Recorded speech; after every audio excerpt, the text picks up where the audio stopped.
Umarangkada na ang kauna-unahang online voting para sa mga Pilipinong nasa abroad. Sa gitna niyan, may nilinaw ang COMELEC sa kung ano ang makikita at hindi makikita ng mga nagpasa ng kanilang boto online. Nakatutok si Maki Pulido.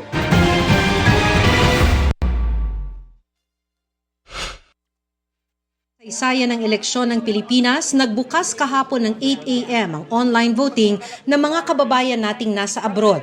Kaya malayo man sa embahada o nasa laot, makabuboto ang nasa 55,000 OFW na nag-enroll sa online voting. Bukas na rin ang mga embahada at konsulada ng Pilipinas sa pagboto ng mahigit 1 milyong registered overseas voters hanggang 7 p.m. oras sa Pilipinas sa May 12. Bawal po kasing i-reveal kung ilan na ang nakakaboto, sino na nakakaboto, o yung update ng nakakaboto po. So far, maayos po yung pagboto, mabilis naman po yung... Pero may question ng isang OFW tungkol sa pagboto niya online. Sa report na natanggap ng COMELEC tungkol sa social media post, nagtataka ang OFW kung bakit pagkatapos niya bumoto, hindi na niya nakita ang mismong listahan ng mga kandidatong binoto niya. Ito ay kahit daw ginamit na niya ang QR code. Ganun talaga, sabi ng COMELEC. Dahil encrypted, pagkaboto online, ganitong mga machine-readable codes lang ang makikita. Hindi po talaga namin bibigay yung mismong pangalan pagkatapos ma-cast kasi pwedeng gamitin sa vote buying. Pero wag daw mag-alala dahil sapat ang mga security feature. Meron din tayong random manual audit at sa random manual audit pwede pong makumpara yung mismong code as against doon sa na-print na random manual audit.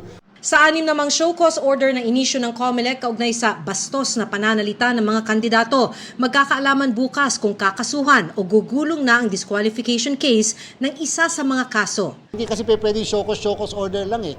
Kasi pag show cause lang, sasabihin ng sambayanan, hanggang dyan lang pala kayo.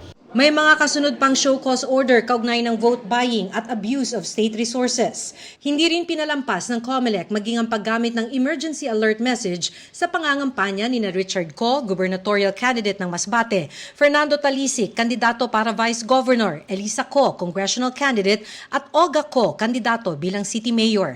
Sinusubukan pa naming kunan ng pahayag ang mga naturang kandidato. Technically, ang dapat na may-ari lang ng text blast machine ngayon, yung mga LGU na ginagamit sa emergency situation o kapag may natural calamity.